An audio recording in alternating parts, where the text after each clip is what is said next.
तो साथियों नमस्कार। आज सबसे बढ़िया टॉपिक है।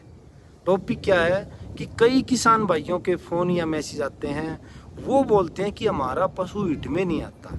सबसे बड़ा टॉपिक ये होता है, देखो किसान भाई के बचत और इनकम तभी आएगी जब हमारा पशु टाइम पे ब्याएगा, टाइम पे हमारे वो प्रेग्नेंट हो जाएगा, टाइम पे अगर हमारे एक बच्चा या बच्ची जो भी है वो देगा टाइम पे, तभी हम आगे बढ़ पाएंगे, ऐसे हम नहीं बढ़ पाएंगे। तो डॉक्टर साहब पशु हिट में लाने के लिए आज हम डॉक्टर साहब से पूरी जानकारी लेंगे कि पशु को जब हिट में नहीं आता है तो उसे क्या देना चाहिए और हमें क्या उसका विशेष ध्यान रखना चाहिए। तो डॉक्टर साहब नमस्कार। नमस्कार जी, नमस्कार चेयरमैन साहब, नमस्कार। मैं doctor Onkar Singh, retired veterinary surgeon, AI training institute में आप सभी का स्वागत है। और इनोवेशन एआई ट्रेनिंग में हम सेवाएं दे रहे हैं लगभग 3 साल से। और इसमें हम 3 रिटायर्ड डॉक्टर हैं, वो हम मैत्री की तो कितने ट्रेनिंग साल देते का हैं। एक्सपीरियंस है डॉक्टर साहब आपका ये? सर ये हमारा काफ़ी, वैसे तो गवर्नमेंट जॉब में थे 30 साल के लगभग जब एक्सपीरियंस था, 3 साल से अब दे रहे हैं 33 साल तो के डॉक्टर साहब लगभग। का 33 साल का एक्सपीरियंस है, तो अभी आपको 33 साल का एक्सपीरियंस का ये चीज़ आपको बताएंगे कि पशु हिट में कैसे आएगा। हाँ जी, ये आपका सबसे बेस्ट क्वेश्चन है और बहुत अच्छा क्वेश्चन किया कि ये क्योंकि जो फार्मर को फ़ायदा वो तभी होता है जब वो पशु हिट में आ जाता है। क्योंकि यदि टाइम पर पशु ब्याह जाता है, 1 साल में बच्चा दे देता है और दूध सही देता है, तभी तो उसका फ़ायदा होता है। नहीं तो ये 2-2 साल के बाद यदि एनिमल ब्याहता है, बच्चा नहीं देता, तो वो फार्मर का फ़ायदे की बजाय घाटे का सौदा हो जाता है। तो इसमें सबसे बढ़िया पशु वही माना जाता है जो 1 साल में बच्चा दे दे और दूध सही देता रहे। तो वो सबसे जमींदार के लिए, फार्मर के लिए सबसे अच्छा और फ़ायदे का बिजनेस होता है उसका, फार्मर का।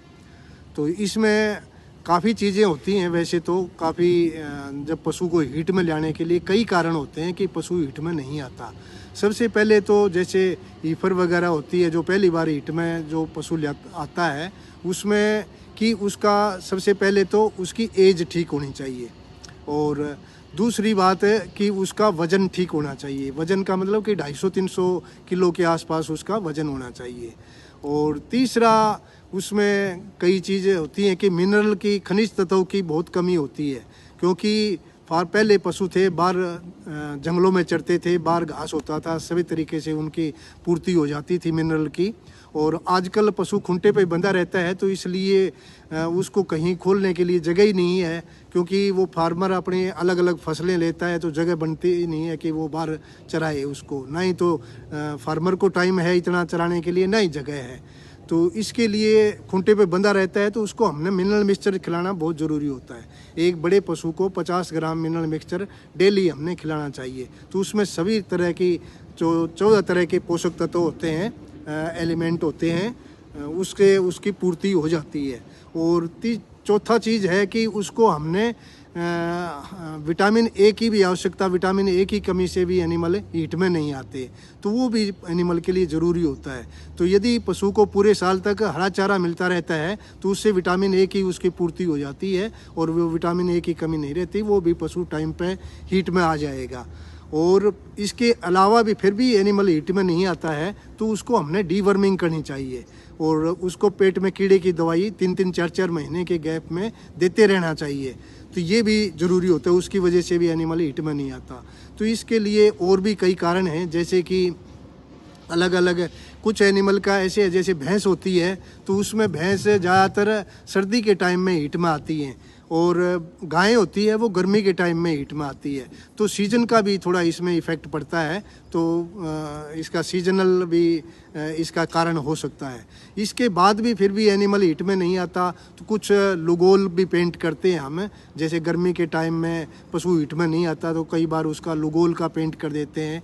तो लुगोल आयोडीन की वजह से भी, लुगोल पेंट से भी एनिमल हीट में आ जाता है। और इसके बाद भी यदि एनिमल हीट में नहीं आता है तो फिर हम हार्मोन का यूज करते हैं। और हार्मोन में कई तरह की प्रोटोकॉल बनी हुई होती हैं और वो अलग अलग तरह के हार्मोन यूज करते हैं। तो उसमें कई बार कार्पस ल्यूटियम है वो फोलिक सिस्ट बन जाती है अंदर। हम जब पर रेक्टल एग्जामिनेशन करते हैं तो उसमें ओरी के ऊपर सिस्टिक ओरी बन जाती है या वो फोलिकुलर सिस्ट हो जाती है।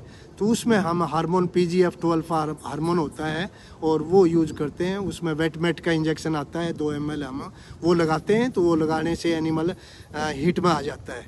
तो ये हम वो हार्मोन भी यूज कर सकते हैं। इसके साथ साथ और भी कोई जैसे प्रोटोकॉल हैं, जैसे पहले गायना रिच का हम यूज करते हैं। गायना रिच का यूज करने के बाद में उसके 7 दिन के बाद फिर हम PGF2 हार्मोन देते हैं और 2 ml वो देते हैं। उसके बाद में फिर 2 दिन छोड़ देते हैं उसके, और फिर तीसरे दिन एनिमल हीट में आ जाता है और उसको AI कर देते हैं और उसको गायना रिच का इंजेक्शन लगा देते हैं। तो वो एनिमल हीट में आ जाता है और बार बार फिरता भी नहीं है। तो डॉक्टर साहब ने धन्यवाद। बहुत जानकारी अच्छी दी है। तो साथियों, आप इस चैनल को लाइक व सब्सक्राइब जरूर करें, क्योंकि अगली कोई भी हम नेक्स्ट वीडियो डालेंगे तो आप तक इसका नोटिफिकेशन ज़रूर पहुंचेगा। तो साथियों, नमस्कार, धन्यवाद।